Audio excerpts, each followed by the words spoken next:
Hello everyone and welcome back to another video. Yes, you've seen the title. F1 23 launch sales have been so far disappointing. But why?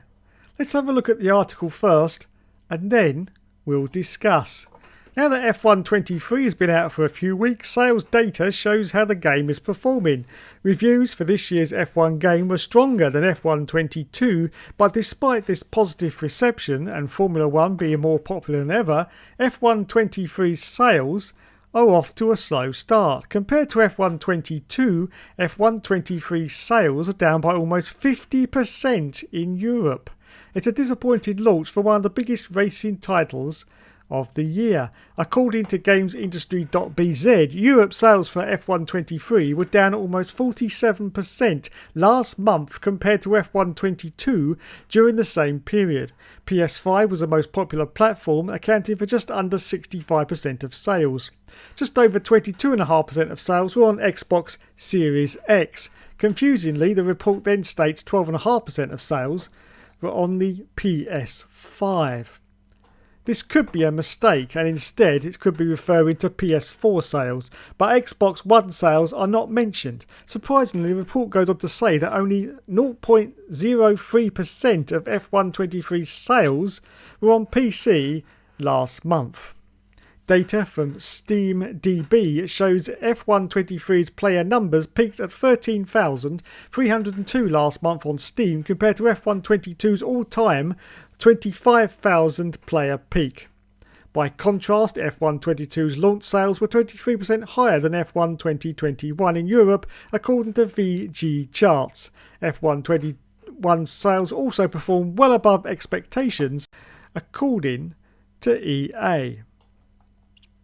So, there's the little report for you there. The question is, why have sales of F1 23 been down by 50% almost in Europe, considering a lot of the admiration that a lot of people had for F1 23 and a lot of the stuff that's inside it? Well, I've got a few opinions. Number one is greed. Yes, we are in the middle of a cost of living crisis, and Codemasters, owned now by EA, decided in their astute wisdom to actually increase the price of the game from either £10 to £20 in the UK. This is just plain greed. If they'd have kept it at the same price as last year's game, I'm sure they would have had more sales. But in a cost of living crisis, increasing the price just makes no sense whatsoever. Now, they could say yes, but their overhead costs are a lot more. Now, in these days when games come out, the ratio between it coming out on digital and coming out on disc is about 75% now digital, 25% disc. So the actual cost to Codemasters of making Blu-rays at a pressing factory, making the cover arts and getting all that printed is in fact a lot lower than what it was a few years ago when lots of games pretty much all came out on disc. So their overheads in that department is a lot lower because most of the games come out digitally, which requires no overheads from Codemasters whatsoever. So that excuse doesn't bear any credence. The second point I'd like to make is one of not listening to the fan base and not knowing exactly what the F1 game market is all about.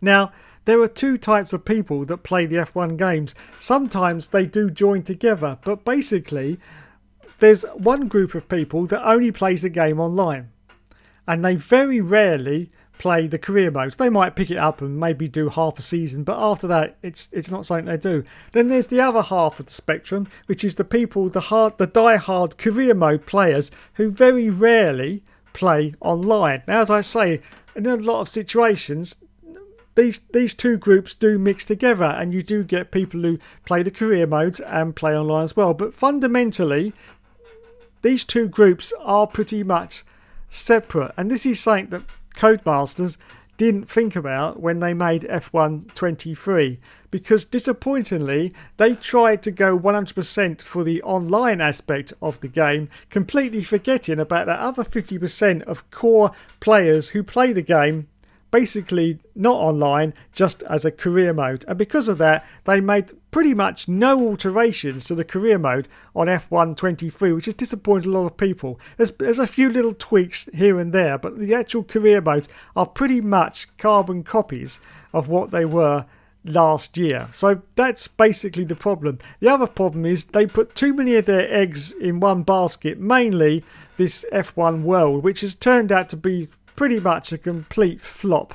Nobody seems to be bothered by it. In fact, from people I've spoken to, they seem more sort of impressed about the game with the ranking system on the multiplayer. Lots of people are trying that out, trying to get to a high ranking system. That seems to be the most popular option online.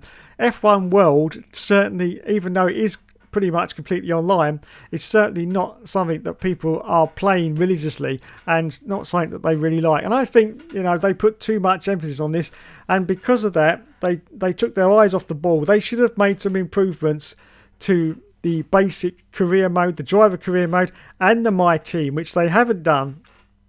It's very disappointing, the amount of small tweaks that they've made, but they really haven't improved on the show. And they concentrated all their efforts on two key areas. One was Breaking Point 2, which is fair enough. They did come up with a very good narrative structured game once again for us to play. So, congratulations to EA and Codemasters for that. But they concentrated also too much on this F1 World. And, as I say, they don't listen to what people play these F1 games for. I mean, back in the day, back before there was internet, there was only one mode for people to play, and that was either a championship mode or a career mode. And so that is what a lot of people have been brought up on, you see. And so all this online stuff on the F1, it's not really something that the hardcore fans are, really into. What they want to do is sit down every night and play some career mode, whether it's My Team or the driver career.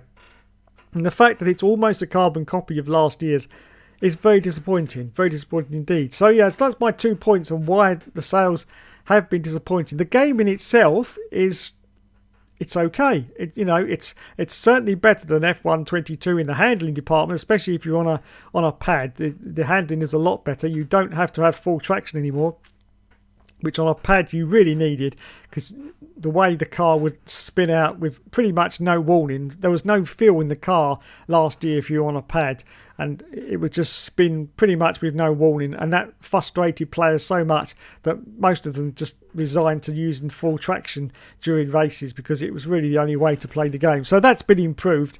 So the handling is really decent this time. Of course, they've got the new circuits as well, which is always great to see and stuff like that. But apart from that, there's very little that's changed, and they have increased the price of the game. On a yearly game, you can't keep bumping the price up, because everyone knows what to expect from this game now, because you've been doing it for a very long time. It's not suddenly going to come out with time machines and rocket ships firing at each other, is it? We know it's an F1 game. We know exactly what to expect. And so obviously there's going to be, over a time, some serious apathy towards the game. It doesn't matter how good you make it, and 23 is a good game, but it doesn't matter how good you make it. If people know exactly what they're getting before they get into it, then they're just not going to buy it in droves, are they? And that's the fundamental problem. I'll tell you something. If F1 23 had come out at about £25, it would have flown off the shelves. Everyone would have bought it. If it had come out at £40, they would have had a lot more sales. But making such a high price point for a yearly game that everyone knows what it is quite frankly ridiculous. Really, quite frankly ridiculous. And I just don't see the logic during these times. I would have had a lot more respect for Codemasters and EA if they'd have just kept the same price as last year. It still would have sold more than what it has now. I still believe, if they'd have kept the price as it was. It's a sort of thank you to all the fans of the sport, saying, we know that things are tough right now. We can't reduce the price, I can understand that. You know, they could say we can't reduce the price because of everything that's going on right now. But, you know, just as a give back to you fans, we're going to keep the price exactly the same as what it was last year. I'm sure the fans would have appreciated that a lot more than being asked to pay, what, 10 or 20 pounds more. I mean, that Champions Edition, I know it's now on sale for 53 pounds, which is a great indicator of how disappointing the sales are. If your game comes down straight away in price, the Champions Edition, which is the top edition of F1 23, is available at PSN now for $53.99. So in less than a month, it's come down a huge amount, which just goes to show how desperate EA and Codemasters are to now flog this game, because it has now come down to 53. And so if anyone's thinking of buying this game, just wait another 3 or 4 weeks, and this game it'll be in the £40, maybe even the £35 territory. Pretty sharpish. So there you go. So yeah, it's unfortunate that, you know, even good F1 games now just can't get sold. But as I say, when you add greed into the equation, which they really shouldn't have done, then the fans are just not going to buy the game. And we as F1 game fans, we're the ones that are buying it. And if you don't appeal to us, then we're not going to. So there you go. If you're watching Codemasters, I'm sure you aren't, but if you are, take on board for next year's F1 2024.